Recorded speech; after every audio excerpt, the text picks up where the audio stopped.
हो, मला स्पष्ट बोलायला खूप आवडतं कारण मला फार शुगर कोटेड आणि टिपिकल गोड वागता येत नाही आणि माझी तशी इमेजही नाही. एक आणि तुमच्या एकट्याचं एक रिसेप्शन चालू असतं की तुमच्याबरोबर फोटो काढायला पण लोक तेवढे आतुर असतात जेवढे नवरा बायको बरोबर असतात. आपल्या माणसांना आपण सांभाळणं ही आपली प्रायोरिटी असली पाहिजे. नमस्कार, मी विकास. आपलं सगळ्यांचं स्वागत आहे मराठी मनोरंजन विश्व या आपल्या यूट्यूब चॅनलमध्ये. आणि 20 डिसेंबरपासून #तदेव लग्नम हा चित्रपट आपल्या भेटीला येतोय आणि त्यानिमित्ताने सगळ्यांची क्रश असणारी सध्या मराठीची त्याच्याशी सोबत आहे. त्याची कशी आहेस? मी मस्त आहे, मजेत आहे, खूप एक्सायटेड आहे फिल्म येते म्हणून. आणि तेवढीच धाकधूक पण आहे की लोकांनी भरपूर प्रमाणात थिएटरमध्ये जाऊन फिल्म पाहावी. यासाठी तुझ्यासमोर मस्त असा लुकमध्ये मुंडावळ्या बांधलेला सोबत तुला दिसतोय लग्नाच्या वेशमध्ये लुकमध्ये. काय सांगशील? अरे खूपच धमाल, खूप मजा आली. मी सुबोध दादाबरोबर पहिल्यांदाच काम करते आत्ता, पण मला एवढी इच्छा होती त्याच्याबरोबर काम करण्याची आणि एवढ्या वर्षांमध्ये कधी तो योग जुळून आला नाही.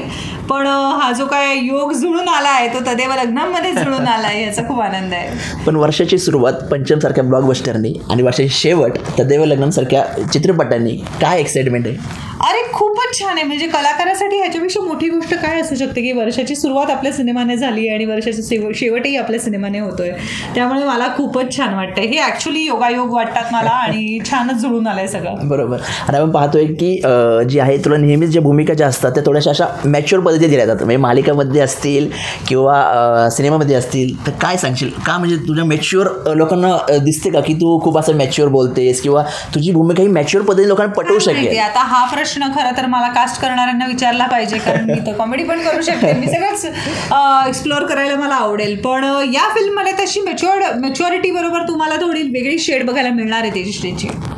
आणि आता पाहतो की कालच जे गाणं लॉन्च झालंय सगळ्यांचा फोटो, त्यामुळे सगळे धमाल. म्हणजे सिरियलच्या अवॉर्ड शोमध्ये नाचणं वेगळं आणि त्यानंतर जे आहे 5 वर्षापूर्वी तू फिल्ममध्ये नाचली होती. बरोबर. त्यानंतर आज तू नाचते फिल्मसाठी.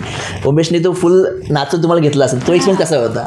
खूप मस्त होता, कारण मला माझ्यासाठी करिअरमध्ये डान्स हा थोडा कठीण वाटणारा पेपर आहे आणि तो इतक्या छान पद्धतीने मला सोडवता आला. तर त्यासाठी आपल्या टीचर्सचं क्रेडिट तर असतं आणि त्यांचं कौतुक केलंच पाहिजे. त्यामुळे उमेश जाधव यांच्याबरोबरचंही माझं पहिलंच काम आहे आणि पहिल्याच कामात मला एवढी धमाल आली आहे काम करायला. त्यामुळे खूपच धमाल. लोकांना पण त्याचं काल गाणं आलेलं आहे, आय एम शुअर बघितलेलं असेल. बघितलं नसाल तर आता यूट्यूबला जाऊन लगेच बघा गाणं, कारण खूप आपल्या घरातलं आपल्या माणसांचं गाणं वाटतंय ते. आपण पाहतो की तुझी भूमिका जी आहे ती अशी मुलगी आहे की ज्याचे घरचे सर्व प्रयत्न करत आहे लग्नासाठी, पण तिचा असं काही स्टँड आहे की लग्न मी अजून करते, करिअरमध्ये ग्रो होते किंवा काय होते. तर काय सांगते त्या भूमिकेबद्दल? नाही, तिची काही मतं आहेत, तिची काही कारणं आहेत आणि त्या कारणांचा उलगडा तर तुम्हाला 20 तारखेनंतर थिएटरमध्ये सिनेमागृहांमध्येच होणार आहे. पण फार गोड, तुम्हाला हवीशी तुमच्या घरातली आणि तुमच्या कदाचित स्वतःमधलं काहीतरी किंवा आपल्या आजूबाजूला रोजच्या आपल्या आयुष्यात दिसणारी अशी ही पात्र आहेत. त्यामुळे तुम्हाला हा सिनेमा खूप तुमच्या जवळचा वाटणार आहे. हा सिनेमा पाहताना आज अथश्री किंवा गायत्रीला पाहिल्यानंतर तुम्हाला पटकन अरे आपल्या आयुष्यातही हा अथश्री किंवा ही गायत्री आहे असं वाटून देणारा हा सिनेमा असणार आहे. आणि तेच मला वाटतं महत्त्वाचं असतं की एखादी कलाकृती सादर केल्यानंतर लोकांना ती आपल्या घरची आपली वाटणं आणि आमची अशी आशा आहे की हा सिनेमा तुम्हाला आपला वाटेल. पण आपण जे पाहतो की उशिरा लग्न करणं, ठीक आहे, हा शहरी भागात त्याला थोडं म्हणजे लोकांकडे तेवढा वेळ नसतो की प्रत्येकाच्या घरात काय चाललंय ते पाहण्यासाठी. जर ग्रामीण भागातला जो मोस्ट ऑफ लोक ग्रामीण भागात राहतात तो जर पाहिला तर तिथं एखाद्या मुलीने उशिरा लग्न करणं हा एक समाजासाठी म्हणतो ना की एक उशिरा लग्न करते म्हणजे काहीतरी प्रॉब्लेम आहे किंवा काहीतरी गोष्ट आहे असं ज्या पद्धतीने पाहिलं जातं त्याच्याकडे तू कशा पद्धतीने पाहतेस? नाही, ज्या ठिकाणी ते कसे आता व्यक्ती तितक्या प्रकृती आणि जसा देश वैसा भेस आपण म्हणतो तसं आहे की त्या शहरातली आणि त्या ठिकाणाची ती गरज असते. त्यामुळे आपण जिथे राहतो आपण तेवढंच पाहावं आणि त्याच्या पलीकडे आपण गोष्टींना जज नाही करावं असं मला वाटतं, कारण कुणाच्या काय गरजा असतात आपल्याला माहीत नसतं. बरोबर. पण मग आपण हे जेव्हा पाहतो की बऱ्याच वेळा काही जे आहे अशा काही म्हणजे बऱ्याच वर्ष सोबत राहिल्यानंतर लग्न केले जातात, पण तरीसुद्धा 30 वर्षाचे संसार जे आहे ते ब्रेक केले जातात किंवा एकमेकांना समजून घेतल्यानंतर सुद्धा आम्ही एकमेकांना समजून घेऊ शकत नाही असं म्हणून जेव्हा संसार तोडले जातात तर त्याकडे काय होतं त्यावेळेस काय कसं पाहते? त्याच्यावर काय तर प्रत्येकाचं फार वैयक्तिक आणि इंडिव्हिज्युअल डिसिजन आहे. ज्याला जे बरोबर वाटतं ते त्याने करावं आणि प्रत्येकाला आपला आनंद शोधायचा अधिकार आहे. त्यामुळे ज्याच्यात वागणं जे करेक्ट वाटणार आहे त्या पद्धतीने लोक वागत राहतात. त्याबद्दल आपण काय बोलायचं. बरोबर. मग सुबोध म्हटलं की ते सुबोध मला बऱ्याच वर्षापासून काम करायचं होतं, तिचा जो वक्तशीरपणा आहे तो मला या ठिकाणी नमूद करावा असं वाटला, तर त्याबद्दल काय सांगशील? अरे वा, हे हो, मला स्पष्ट बोलायला खूप आवडतं. कारण मला फार शुगर कोटेड आणि टिपिकल गोड वागता येत नाही आणि माझी तशी इमेजही नाही आहे. पण मला आवडतात पडखरपणे आपली मतं मांडायला. आणि तुमचंच तर माध्यम असतं ज्याच्यातनं आम्ही प्रेक्षकांपर्यंत आमचं काय म्हणणं आहे हे पोहोचवू शकतो.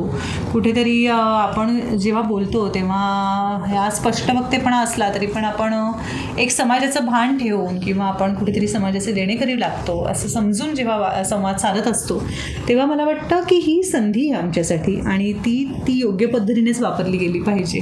कारण आम्ही कायम म्हणतो की एखादं स्क्रिप्ट हातात आल्यानंतर जेव्हा ते मला पटतं आणि माझ्या मनाला ते भावतं तेव्हा मी माझ्या प्रेक्षकांपर्यंत पोहोचवू शकते.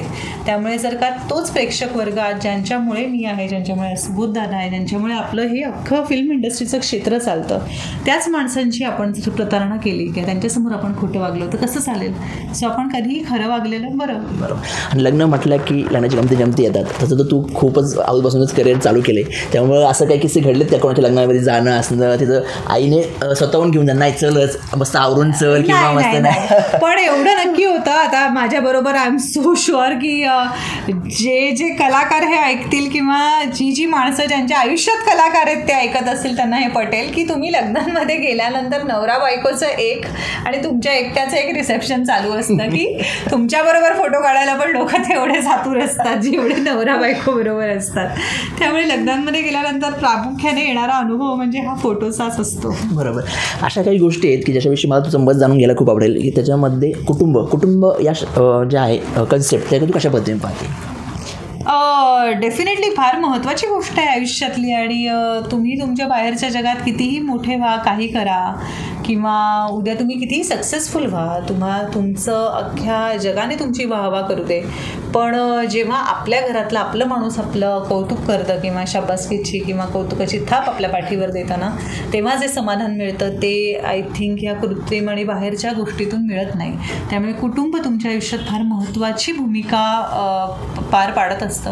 सो आपल्या माणसांना आपण सांभाळणं ही आपली प्रायोरिटी असली पाहिजे आणि कुटुंब हे सगळ्यात महत्त्वाचं असलं पाहिजे. त्यानंतर लग्न, अगेन लग्न आणि पुन्हा तोच भाग आहे ना, कुटुंबाचाच भाग आहे. फक्त इतकंच आहे की आपल्याला कुटुंब हे देवाने दिलेलं आहे, त्यासाठी एफर्ट्स नाही घ्यायला लागत. लग्न मला आज करायचं आहे असं म्हणून आपलं उद्या होतं असं होत नाही. त्यासाठी तो योग्य जोडीदार तुमच्या समोर यावा लागतो, तुमचे योग जुळून यायला लागतात. जसं ह्या सिनेमामध्ये आमचं तेच तर म्हणणं आहे की ही दोन माणसं ज्या पद्धतीने एकमेकांसमोर येतात आणि गोष्टी त्या जुळून येतात का त्या जुळून येत नाहीत, त्यांचे योग जुळणार आहेत, त्यांचे ग्रहतारे एका पानावर येणार आहेत का, हे सगळं आमच्या सिनेमातनं आम्ही सांगतोय. त्यामुळे तीच एक्साइटमेंट असणार आहे या सिनेमाची. शेवटचं आहे ते प्रेम.